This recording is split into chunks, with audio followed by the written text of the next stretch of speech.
Olá, graça e paz. Vamos meditar na palavra de Deus. Eu gostaria de que você acompanhasse comigo Hebreus capítulo 12, versículo 2. Somente a primeira parte do versículo diz: olhando firmemente para Jesus, autor e consumador da nossa fé. Essa instrução dada por Deus através do escritor aos Hebreus. E nessa breve meditação, eu gostaria que você atentasse para algumas situações que possivelmente alguém esteja vivendo, né? Que é exatamente a questão de crenças erradas, de situações que talvez você esteja vivenciando no seu dia a dia, na sua carreira cristã, que não tem proporcionado a você aquilo que você crê, que você acredita, né? Os resultados necessários. E a gente precisa crer corretamente para que possamos também ter os frutos da nossa crença, né? E uma das coisas que a palavra de Deus nos diz é que nós precisamos olhar firmemente para Jesus. Ele é o autor e consumador da nossa fé.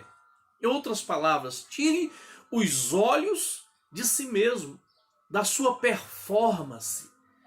Tire os olhos da sua capacidade e coloque os seus olhos na capacidade de Jesus, de tudo que ele fez por você na cruz. Então a palavra é: olhe para Jesus e foque nele. Porque quando você olha para si mesmo, para a sua capacidade humana, para a sua obediência, você sempre vai se achar falho. Mesmo que você dê o seu melhor na fé, na igreja, nas áreas que você tenta agradar a Deus com isso, o diabo sempre vai te acusar e falar que não é o suficiente. A Bíblia diz em 1 João 4,17, a última parte do versículo, que diz: assim como ele é, somos nós hoje. Ele quem? Assim como Jesus é, somos nós hoje. E o apóstolo João, ele nos mostra que como ele é na realidade hoje, e não como ele era na Galileia.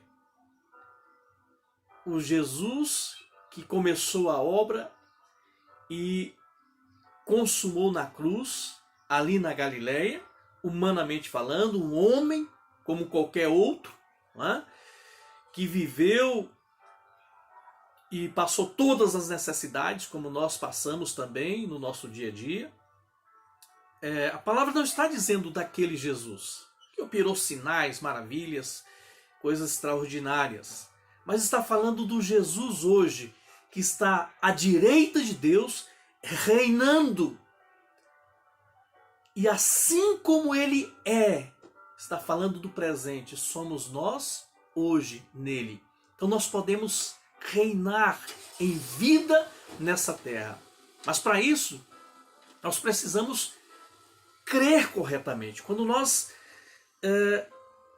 aprendemos a crer de forma correta, biblicamente, praticando a palavra, nós vamos ter os mesmos resultados que Jesus teve e tem ainda hoje. Então, mas alguém pode dizer assim: mas olha, eu não me vejo assim. Você pode até falar e você pode até pensar dessa forma: eu não me vejo assim, eu olho para mim, eu me sinto uma pessoa assim tão fraca, não é? E eu quero dizer algo: assuma pela fé o controle, não é? Mesmo que você ainda esteja falhando em alguma área, e você vai se libertar quando você crê de forma correta, não olhando para si mesmo e tendo como base os seus sentimentos, as suas vitórias ou derrotas, não é?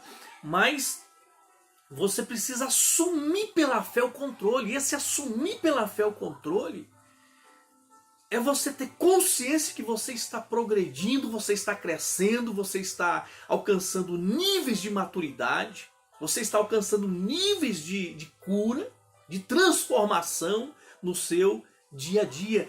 Isso é assumir o controle da sua vida pela fé. E quando você crer certo, você vai viver a vitória de Cristo na cruz do Calvário. Você vai viver de forma correta.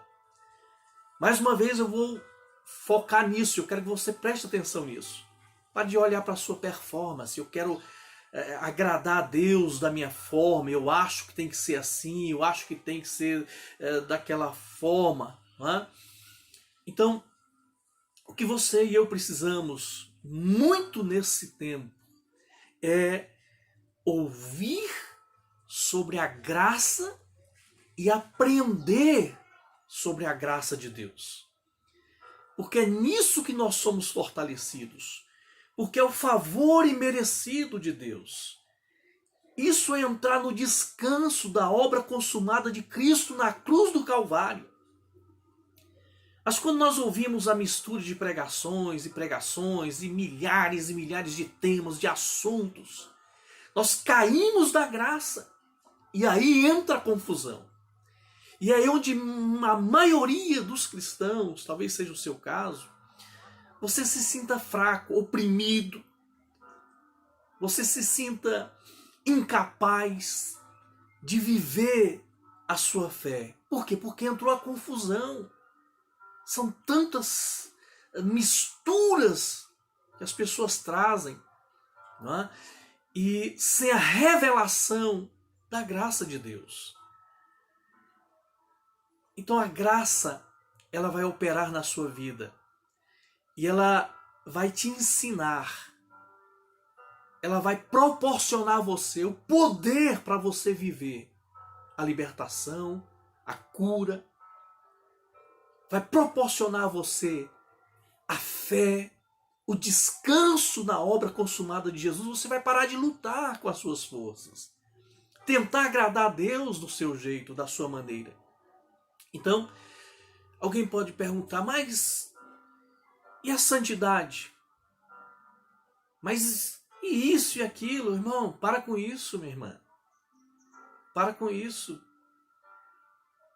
Quando a graça de Deus está operando na sua vida, ela ensina você a abandonar as paixões mundanas, o viver mundano. É a graça de Deus que faz isso. Não é o seu esforço, não é você simplesmente achar que você é quem vai fazer isso e vivenciar isso. Quando vivemos a graça de Deus, nós vamos descansar no poder de Deus operando na nossa vida. Então, querido, olha, só ouvir sobre doutrinas baseadas na lei não vai gerar o fruto do Espírito em você. Ouvir aquelas pregações de cobrança, de massacre da alma, não vai gerar santidade em você. Mas o crer certo vai te levar a viver de maneira correta. Isso é a verdade. Eu quero caminhar um pouco mais aqui nessa palavra e eu quero ler com você. Talvez você esteja agora com a sua Bíblia, esteja me acompanhando, e eu quero ler um texto com você aqui em Números, lá no Antigo Testamento, é um dos livros da lei, mas que apontam para algo muito interessante. Olha, veja o que diz aqui no capítulo 23 de Números. Quero ler para você e olha o que a palavra de Deus diz a partir do versículo 19.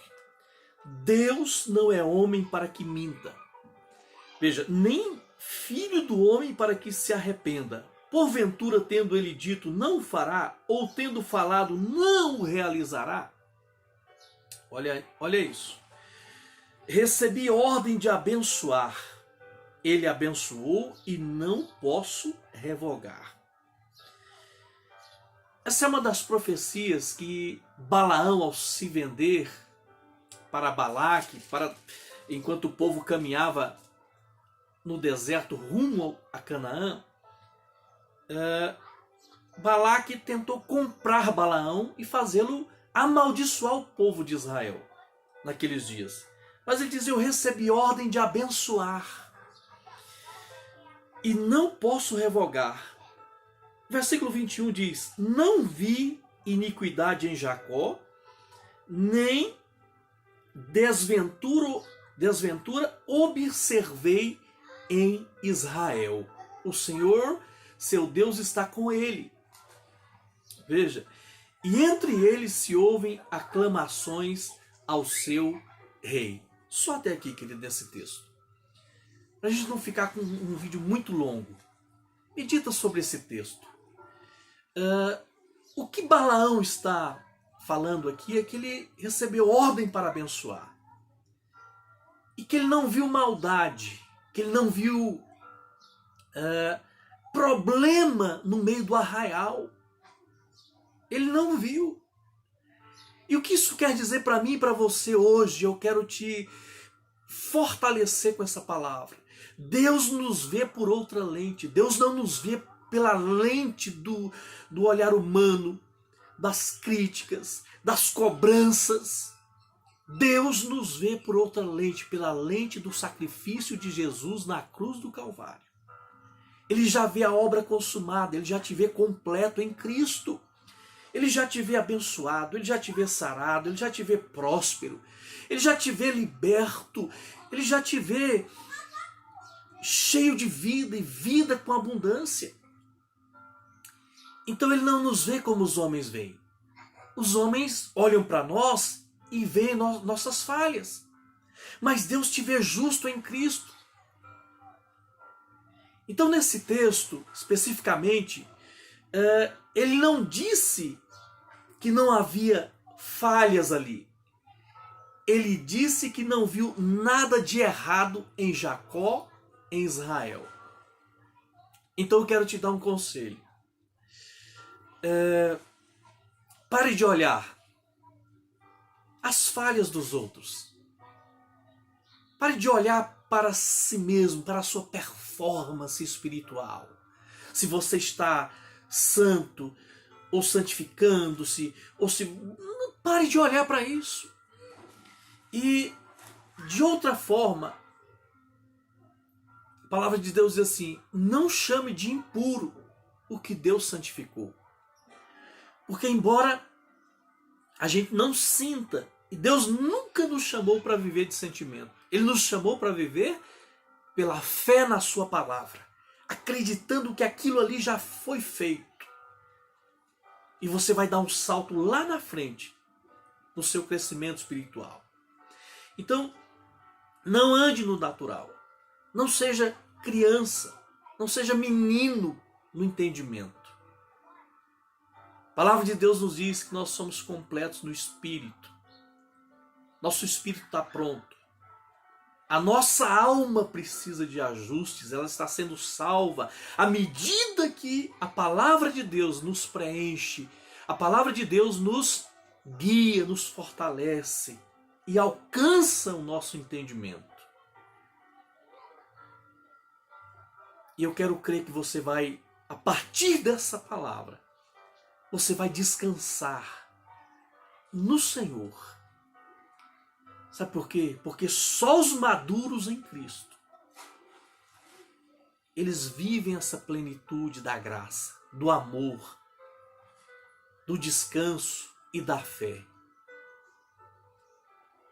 E outra coisa, só quem é maduro na fé e sabe que está abençoado, independentemente das circunstâncias, do que esteja acontecendo, também essas pessoas, elas conseguem pregar a graça de Deus. Elas não vão te encher de mandamentos, de ordenanças, do faça isso para ser aquilo, do faça isso para alcançar aquilo. Não é por aí. É pela fé. Ah, mas eu não vou ter que jejuar, não vou ter que orar. Vai, querido. Mas isso não pode ser um peso. Ah, eu não consigo ler a Bíblia todo dia. Calma. Ah, eu não consegui ler a Bíblia todo esse ano. Calma. Não é pelo legalismo de você conseguir ou não conseguir. Deus não quer saber se você vai ler a Bíblia de Gênesis e Apocalipse em um período. Ele quer saber se você abre a palavra e você pode ter comunhão com Ele. Aprender com o Espírito Santo. Aprender por meio da graça. E descansar naquilo que Ele fala. Pegar aquilo que Ele fala e colocar em prática na sua vida. Sabe, Deus não vai olhar hoje para as suas falhas. Ele olha para Jesus. Por isso a palavra de Deus diz, olhando firmemente para Jesus, autor e consumador da nossa fé. Olhe para Ele hoje, se veja nele. João diz, assim como Ele é, somos nós hoje. Jesus não está mais enfermo como ficou na cruz, não está mais desfigurado. Hoje Ele é rei, Ele é Senhor, Ele reina. Ele está olhando para você hoje dizendo, filho, reine. Filho, use o poder que eu te dei. Filho, absorva a plenitude da palavra. Ande em concordância comigo, descanse porque eu estou à frente. Ele diz, eu jamais te deixarei, jamais te abandonarei. Então descansa, meu querido, minha querida. Porque quem te aperfeiçoa não são práticas humanas, mandamentos, não é a instituição, não são as regras. Quem te aperfeiçoa é o Espírito da graça de Deus na sua vida. Então graça não é um ensinamento. Graça é a pessoa de Jesus. E mais uma vez, Paulo falando a Tito, ele diz, a graça nos ensina. A graça nos ensina a abandonar as paixões. A viver de modo digno. Digno como Deus nos vê. Então busque essa revelação, para que você não precise redefinir graça, redefinir vida espiritual. Já está tudo pronto. E eu quero que Deus alcance a sua vida nesse momento. Se você ficou até aqui, eu quero declarar novidades de Deus na sua vida. Favor de Deus na sua vida. A graça de Deus te alcançando. Cura sobre a sua vida. Eu quero declarar um revestimento do amor de Deus na sua vida. Um fortalecimento que vem pela graça, pelo Espírito da graça operando na sua vida. Eu declaro um milagre sobre a sua vida. Eu ordeno que essa enfermidade, que esse mal desapareça. Creia de forma correta e você vai viver corretamente aquilo que Deus tem para você. Que Deus abençoe grandemente sua vida. E nos vemos em um próximo vídeo. Se puder, compartilhe. Para que mais pessoas parem de sofrer desnecessariamente. Parem de querer agradar a Deus pela sua performance natural, carnal, e entre no descanso da fé. Em nome de Jesus.